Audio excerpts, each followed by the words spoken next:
Pengucapan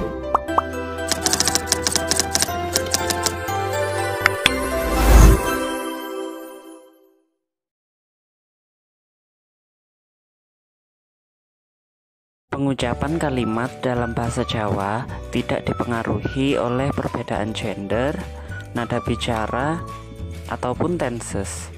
Tapi, dalam bahasa Jawa, pengucapan dipengaruhi oleh siapa yang menjadi lawan bicara kita.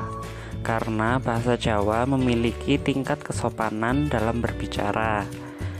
Ada 3 tingkatan kesopanan dalam bahasa Jawa, yaitu ada nguku, kromo madya, dan kromo inggil.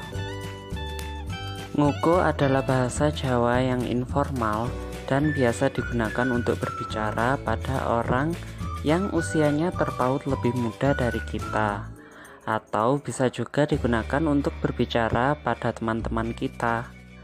Bahasa Jawa nguku juga sering digunakan ketika orang tua berbicara kepada anak-anaknya. Yang kedua adalah kromo madya, atau yang sering disebut sebagai kromo biasa. Adalah bahasa Jawa yang formal dan sopan. Kromo biasanya digunakan untuk berbicara kepada orang yang usianya lebih tua dari umur kita, atau juga bisa digunakan pada orang yang tidak kita kenal atau kurang dekat.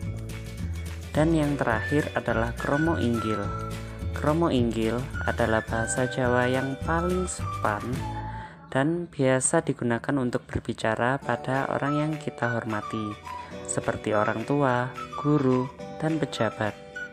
Kromo inggil juga biasa digunakan saat berbicara kepada orang banyak, seperti ketika berpidato atau membawakan sebuah acara.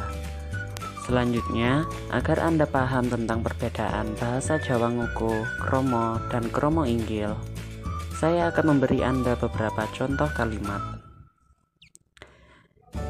Dalam bahasa Indonesia, saya makan nasi. Dalam bahasa Jawa nguku, aku mangan sego. Kemudian dalam bahasa Jawa kromo, kulo nedha sekul. Dan bahasa Jawa kromo inggilnya adalah kawula dhahar sekul. Satu contoh lagi, dalam bahasa Indonesia, Siti pergi ke pasar. Dalam bahasa Jawa nguku, Siti lunga nang pasar. Bahasa Jawa kromonya, Siti kesah menyang pasar. Dan bahasa Jawa kromo inggilnya adalah Siti tindak dateng peken.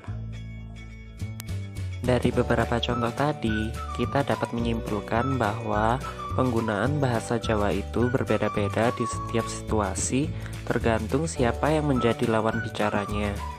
Dengan kita memahami perbedaan antara nguku, kromo, dan kromo inggil, kita dapat mengerti kalau berbicara menggunakan bahasa Jawa, berarti kita juga belajar untuk menghormati lawan bicara kita.